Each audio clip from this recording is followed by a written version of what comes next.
देश की सत्ता में बैठ जाए और ये कहें कि हम ही रोक सकते हैं और किसी में दम नहीं है। कि नीतीश कुमार खेल गए कि वो बिहार संभाले रहे बैकअप में और दिल्ली की कुर्सी बैकअप में रखें।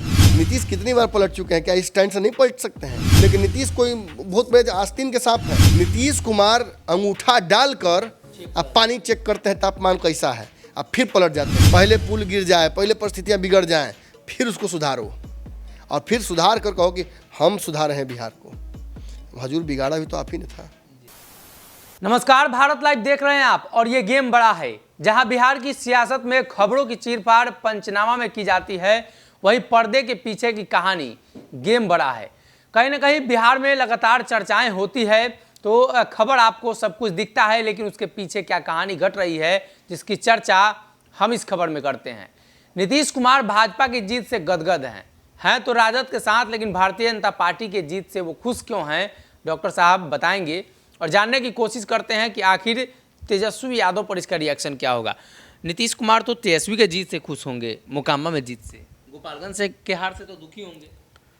इन दोनों जगह नीतीश कुमार दुखी हैं। दुखी इसलिए हैं क्योंकि उनके कोटे का वोट तो डिलीवर नहीं हो पाया है और नीतीश कुमार को इस बात से ये एहसास हो गया है कि उनका वोट रहा ही नहीं। दूसरा, बिहार की राजनीति की लड़ाई से वो बाहर हो गए, मतलब उनका मायावती गति प्राप्त होना शुरू हो गया, जो हम लोग लगातार कह रहे थे। लेकिन उनको दुख इस बात का भी है कि तेजस्वी यादव के वोट बैंक के बावजूद लालू यादव के गोपालगंज नहीं जीत पाए। मैंने आपसे पिछले बार कहा था पंचनामा में कि ये बात ये नहीं है कि तेजस्वी वहाँ कम मार्जिन से हार गए, बात ये है कि उनके वोट बैंक में सेंधमारी अलग अलग पार्टियों के डमी कैंडिडेट खड़ा करके किया जा सकता है। ये भाजपा को एहसास हो गया। साधु यादव हों या राजद से नाराज जितने भी नेता हैं, सभी को खोजा जाए। मतलब उन नेताओं को खोजा जाएगा जो राजद के समीकरण में सेंध मार सके, तब तो हर जगह हार जाएगी राजद। तो ऐसा तो बहुत दुखद होगा, क्योंकि अगर ये कोई ये कह रहा है कि हर जगह कैसे हार जाएगी, समझना पड़ेगा। 65,000 यादव, 50,000 मुसलमान, 50,000 यादव, 50,000 राजपूत और भूमिहार की संख्या भी। वहाँ मुकेश सहनी ने भी आपका साथ दिया। मुकेश सहनी का वोट बैंक वहाँ 20,000 के आसपास है और उसके बावजूद आप नहीं जीत पाए। मतलब कहीं ना कहीं आपकी रणनीति भी एक्सपोज हो रही है। नीतीश इस बात से दुखी हैं कि अब एक जब लहर पूरा बना हुआ है, 7 दल एक तरफ हैं और तब भी हार गए, तो देश भर में क्या खाक प्रधानमंत्री बनाइएगा हमको। विपक्ष को बेमेढक तोलना है, मायावती, केजरीवाल, पता नहीं कैसा कैसा प्रकार का प्राणी को एक के तराजू पर रखना है और उसमें नीतीश कुमार इस आदमी भी रखते पलट जाएंगे, कोई गारंटी नहीं। तो ऐसा परिस्थिति में कहीं ना कहीं नीतीश कुमार के अंदर में डर अब शुरू हो गया होगा। वो डर जो 2017 में उनको हुआ था लालू यादव कहने पर कि जाइए आप देश संभालिए, तो जब चलने का हुआ तो देखा अरे सब यहाँ वाला कौन संभालेगा, ट्रेनें नहीं है अभी। कोई ऐसी व्यवस्था कर दो कि एक टांग इनका यहाँ एक बिहार की कुर्सी पर, एक वो दिल्ली वाली कुर्सी पर रखा जाए। वो वैसा कुछ हो जाता ओवर ब्रिज टाइप का, तो भले नीतीश कुमार तैयार हो जाते हैं। लेकिन मजाक अपनी जगह, मैं स्पष्ट बोलता हूँ आपको कि नीतीश कुमार खेल गए। आज EWS पर केसी त्यागी का बयान सुनने के बाद बड़ा संतुष्टि मन में हुआ। संतुष्टि इसलिए हुआ कि मैं एकदम सही था, मैं गलत नहीं था। मैं कई बार मैं जब पॉलिटिकल प्रेडिक्शन करता हूँ तो मैं भी शक करता हूँ कि भाई ठीक है आधार पर तो कर रहे हैं, लेकिन मतलब हो सकता है गलत भी हो जाए आदमी, लेकिन मैं गलत नहीं था। नीतीश कुमार अंगूठा डालकर अब पानी चेक करते हैं तापमान कैसा है, अब फिर पलट जाते हैं। यही उनकी रणनीति है, पैच टेस्ट, बिहार की राजनीति का पैच टेस्ट। नया क्रीम लाए हैं, साबुन लाए हैं, हल्का सा यहाँ लगा के देखिए, यहाँ रिएक्ट नहीं किया तो पूरे देह में लगाइए, यहाँ रिएक्ट करके समझिए कितना काट के काम चल जाएगा। और यही काटते काटते नीतीश कुमार ने हाथ कटवा लिया पूरा। लेकिन फिर भी नीतीश कुमार अभी भी वो जिजीविषा, वो इच्छा, वो महत्वाकांक्षा, वो लालच निकल ही नहीं रही है। अभी भी वो चाहते हैं कि वो बिहार संभाले रहें बैकअप में और दिल्ली की कुर्सी बैकअप में रखें। लेकिन यहाँ क्या हुआ EWS पे खेल, ये समझ लीजिए, ये बहुत महत्वपूर्ण है। दर्शकों से विशेष आग्रह है, इस चीज़ को समझिए। हो सकता है मैं बेहतर समझा नहीं पाऊँ, लेकिन समझाने की कोशिश करता हूँ। EWS पर जदयू का स्टैंड ये है कि एक बिल्कुल सही है। राजद आज भी विरोध में खड़ी है, ठीक है, राजद आज भी विरोध में खड़ी है। नीतीश कुमार चाहते हैं कि गरीब सवर्णों को आरक्षण मिले, तेजस्वी यादव इसके खिलाफ हैं। तेजस्वी इस कॉन्सेप्ट के खिलाफ है कि आरक्षण में थोड़ी भी सेंधमारी न हो। अब दोनों में तो विवाद हो गया और ये विवाद इतना बढ़ेगा कि इसकी वजह से महागठबंधन में खटास की स्थिति उत्पन्न होगी। लेकिन यहाँ नीतीश का फायदा क्या है ये जान लीजिए। जब आरक्षण ईडब्ल्यूएस दिया जाएगा, सवर्णों को आरक्षण मिल जाएगा, तो आरक्षण में सेंधमारी हो जाएगी और तब विरोध करने का मौका नीतीश कुमार को मिलेगा। तब राष्ट्रीय स्तर पर आंदोलन करेंगे कि इसको आरक्षण को रोकना है। नीतीश कितनी बार पलट चुके हैं, क्या इस स्टैंड से नहीं पलट सकते हैं? वक्त आएगा तब पलटेंगे, बड़ा स्टैंड। और आप कहिए कि नहीं ऐसा कैसे कर सकते हैं, तो महाराज जैसा एक एग्जाम्पल देंगे, आप समझ जाइएगा। बिहार में क्या हुआ था निकाय चुनाव में, आरक्षण की व्यवस्था को लेकर नीतीश कुमार पलट गए। आरक्षण देने को लेकर पहले भाजपा के से लड़ाई हुई।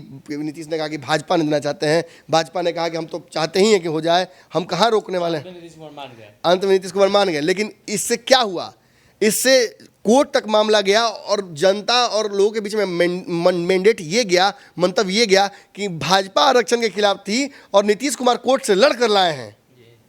इससे क्या होगा, फील गुड होगा। ओबीसी वोट बैंक को लगे कि अरे नीतीश कुमार तो मेरे बचाने वाले हैं, मेरे रहनुमा हैं। लालू यादव तो डमी है, असली नेता तो नीतीश कुमार है। मंडल कोई नहीं है उनके बराबर, सब फेल हो गए कर्पूरी। जेपीपी सब फेल। सबसे बड़ा कौन? नीतीश कुमार। प्रधानमंत्री बना जल्दी इनको, तुरंत माला पहना के शेरवानी सिवा के दिल्ली बैठा देगा कुर्सी पे बिना चुनाव के। लेकिन फिर मजाक छोड़िए और असली मुद्दे पे वापस आते हैं। निश्चित तौर पर ये नीतीश कुमार का ट्राइड एंड टेस्टेड फॉर्मूला है। पहले दुश्मन को अपने इतनी ताकत दे दो कि वो आपका दुश्मन बन जाए और फिर उसको मारो और फिर कहो कि बहुत बड़ा तीर मारे हैं, बहुत बड़ा शेर गिराए हैं, बहुत लड़ के लाए हैं आपके लिए। पहले परिस्थितियाँ खराब होने दो बाढ़ में और फिर लोगों को अनुदान दो। पहले पुल गिर जाए, पहले परिस्थितियाँ बिगड़ जाएं, फिर उसको सुधारो और फिर सुधार कर कहो कि हम सुधारे हैं बिहार को। हजूर बिगाड़ा भी तो आप ही ने था। आर्थिक न्याय, सामाजिक न्याय तो लालू यादव ने कर दिया था, अब आर्थिक न्याय आपको करना था, आपने तो किया नहीं। आप भाजपा के समर्थन में नहीं हैं, आप ईडब्ल्यूएस के समर्थन में नहीं हैं, आप बस इस कॉन्सेप्ट के समर्थन में हैं कि भाजपा आरक्षण विरोधी कहलाने लगे और फिर आप भाजपा से लड़कर आरक्षण वापस लाने के नाम पर देश की सत्ता में बैठ जाए और ये कहें कि हम ही रोक सकते हैं और किसी में दम नहीं है। लालू यादव तो राजनीति में अपंग हो गए, उनका पुत्र पर तो आरोप लगा दिया भाजपा, और बाकी जो नेता हैं उनका इतना बड़ा जनाधार नहीं है। मेरा जनाधार है पूरे देश में, पटेल वर्ग, ओबीसी वर्ग, सबको हम एकजुट करेंगे और जो ये आरक्षण में भाजपा सेंधमारी की है, इसको जिस दिन प्रधानमंत्री बनेंगे पहली कदम से खत्म कर देंगे। अब विशेष तो आप समझ ही गए होंगे, दर्शक भी समझ गए होंगे। तो कहीं ना कहीं मुख्यमंत्री नीतीश कुमार एक नए चाल के तहत भारतीय जनता पार्टी के इस फैसलों को लेकर खुश हैं। वो इसलिए भी कि पहले भी उन्होंने बोल दूं, वरना ये जानते हुए कि तेजस्वी यादव आरक्षण के सवर्णों के विरोध में नहीं है, वो इस बात के विरोध में है कि भाजपा आरक्षण में सेंधमारी क्यों कर रही है और सवर्णों को एक झुंझुना क्यों दे रही है, इसके इम्प्लीमेंटेशन पे विरोध कर रही है राजद। लेकिन फिर भी नीतीश कुमार ने क्या किया, राजद को दुश्मन बना दिया सवर्णों का, ये कहकर कि नहीं हम इसमें क्यों गलती करेंगे, हम तो साथ में हैं, शुरू से साथ रहे हैं। बताइए, आप गठबंधन में आए हैं, आप समाजवाद के साथ हैं और आप जेपी लोहिया और कर्पूरी के विचारधारा को, मंडल का जो विचारधारा था, जो कॉन्सेप्ट था, उसको तबाह करने पर लगे हुए हैं। आप भाजपा के साथ खड़े हो गए हैं। मैंने पहले भी कहा था सनी जी, आरक्षण के खिलाफ तो भाजपा है ही, लेकिन नीतीश कोई बहुत बड़े आस्तीन के सांप है आरक्षण वालों के लिए। चाहते हैं खत्म हो जाए, तबे ना लड़ेंगे, तबे लड़ेंगे। जब मंदिर बन जाएगा तो मंदिर के मुद्दे पर कहाँ से वोट मांगिएगा। नीतीश भी कम नहीं है, जानते हैं सारी बात। तो कहीं ना कहीं मुख्यमंत्री नीतीश कुमार इस फैसलों को लेकर और केसी त्यागी के बयान से स्पष्ट होता है कि राष्ट्रीय जनता दल जहां एक तरफ 10% आरक्षण का विरोध कर रही थी, वही मुख्यमंत्री नीतीश कुमार भी इस मसले पर भारतीय जनता पार्टी के साथ थे और तेजस्वी के विरोध में खड़े थे। और अब भी सरकार में साथ में रहने के बावजूद भी नीतीश ने भाजपा के इस फैसलों का स्वागत किया। अगर ये वीडियो पसंद आई और वह बिहार के राजनीति और बिहारियत से सरोकार रखेनी तो सब्सक्राइब बटन दबा के चैनल के सब्सक्राइब कर ली। ओजे एगो घंटी बा, ओकरा बटन दबा देला से कुल सटीक और मारक खबर रुआ मुफ्त में मिल जाई। अगर रउआ पत्रकारिता के हमनी के नया प्रयोग में सहयोग कर चाहतनी तो ज्वाइन बटन दबा दी। पेटीएम नंबर नोट कर ली 938681